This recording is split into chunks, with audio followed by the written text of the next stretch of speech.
Hi everyone, in this video what we're going to do is I'm going to show you an example of XpoWebApi where we can connect to databases that are only supported by the full net framework. That will be 4.6.2 till like 4.8, something like that. I don't know which is the latest version of the net framework. So we will do an experiment. So we will connect from netcore to a database that is only supported in net framework. So we were talking with Javier like 2 days ago about this ticket. I don't know if it's exactly this ticket, but it's the same situation, that in some cases you need to move your application to netcore or do your class libraries on net standard, and then the XPO provider that you are using is still not working with netcore, or maybe will not work ever. So for these cases, we have created the XpoWebApi for legacy databases, which is only called XpoWebApi ASP.NET. And we renamed the other version to XpoWebApi ASP.NET Core. So we have ASP.NET and ASP.NET Core flavors. Okay, so we know that, for example, the Microsoft Access provider is not ported to netcore, at least not as I know, and not at the moment of this ticket. But anyway, it doesn't matter actually. I want to talk to you about other cases. For example, we have some customer that they use DB2 for AS400. We have some cases in Europe and some cases in Latin America. So the ADO.NET provider for DB2 Series I is compiled with Net Framework 3.5. So that means that you will never be able to reference it in netcore. And we need to find a solution. So in this case, this is the case where XpoWebApi come to the rescue basically. So I have created a kind of ugly PowerPoint because I'm not good doing PowerPoints, but I want to show you how it works. So for example, maybe let's do this bigger. I don't want to see all of this. I just want to see the last part, this one. Okay, so for example, let's say that this is your assembly, your application. In this case, in your application, you need to reference the client, the XpoWebApi client. The client, we have two flavors also. Is no, sorry, we have only one flavor for net standard. So with the client, you can reference it in net full or netcore. That's the idea. And with the client, you can set up the connection string to point to a server that is implemented in ASP.NET Core or in ASP.NET, the normal one. I mean the old one in this case. So having this layout somehow, for example, let's see this case. The XpoWebApi client is connected to the ASP.NET server, and since this is running Net Framework 4.6.2, you can actually use Microsoft Access, for example. SAP HANA, that we have a special connector for SAP HANA, but is compiled again against Net Framework 4.6.2, I think.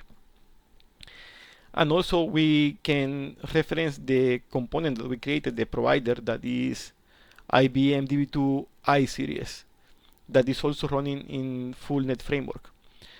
And well, if that's not the case, if we want to connect to a database that is implemented for netcore, what we can do is just point the connection string to a server implementation that runs in ASP.NET Core, and then the XPO providers that we can use are the XPO providers that are supported for .NET Core.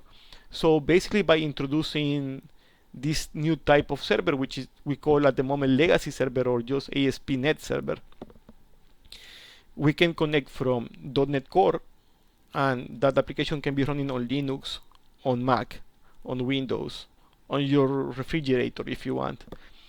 But it can connect to both flavors of the server, ASP netcore and ASP net. So depending on which server you implemented, you will be able to access the XPO provider that are compiled for the full net framework, that 4.6.2 and above. And you can, if you decide to do the opposite, you can connect to the ASP netcore version, and you will be able to use the XPO provider for netcore. So that's the basic idea.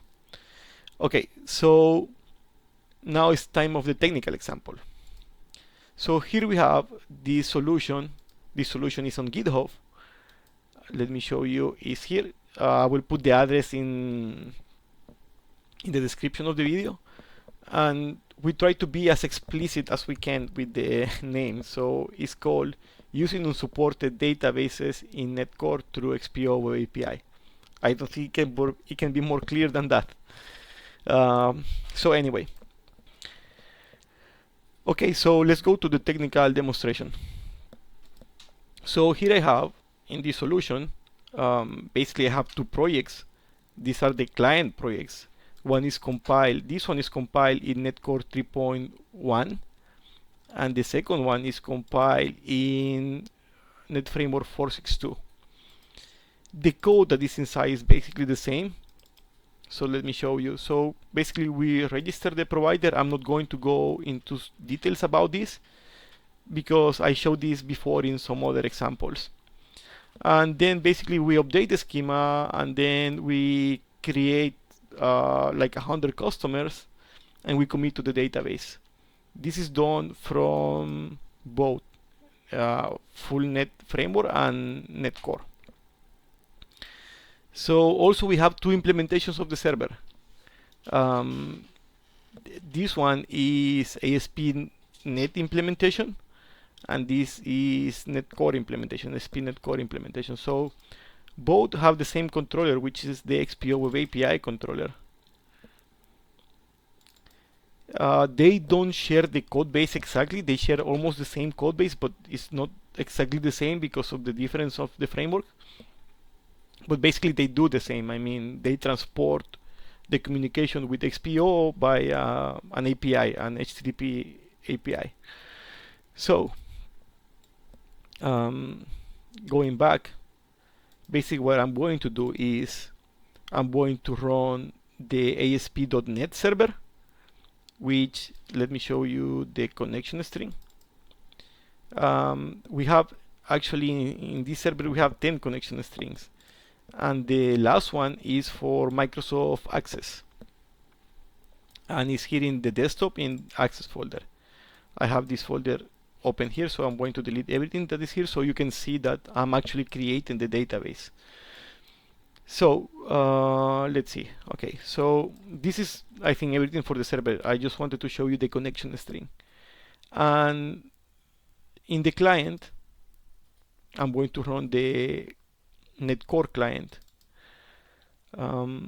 Basically, I'm creating the connection string. Here I have two, one for the ASP netcore server and one for the ASP net server.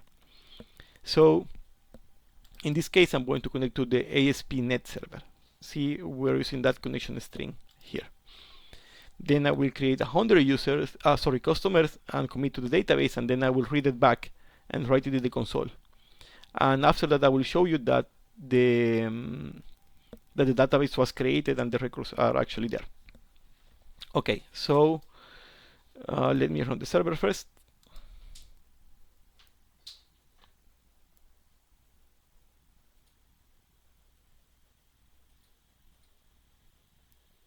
Okay, so this is an ASP.NET web application. That's like what the template puts for you when you just create a file new project. So the URL is API, then XpoWebApi. Then you will see a message like this is working, and it's showing you the type of the controller. So this is the full name of the type. So it's ASP.NET controller, XpoWebApi controller. Now let me run this here. Like, I'm going to run the netcore console project. So start. And here, this is the connection string that we're using.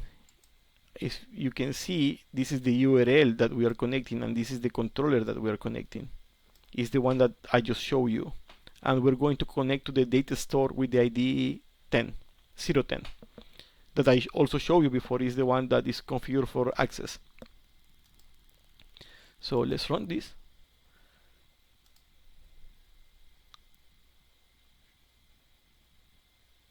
And there you go. Here we have the customers. And if we go to the folder, here we have the database. As you can see, is the same time we just create this one. And basically that's it. That's how you can move from one framework to the other one. And well, we have this example on GitHub. Let me show you.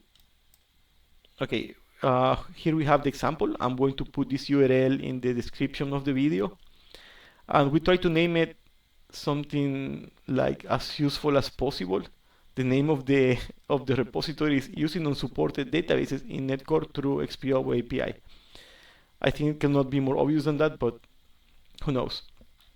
So well, that's everything for this video. I just wanted to show you what we have done. This is something new. We created this over the weekend, and I guess it will go on production like maybe in 1 week, because some of the customers are already waiting for this, because they have somehow like a database connector that only works with full .NET, and they want to move to Blazor. So in that case, you need this. So well, anyway, I will put all the information that I can, all the links and everything in the description of the video.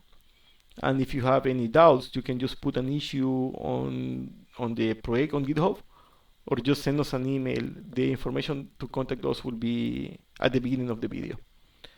Bye, and thanks for watching. See you guys on the next video.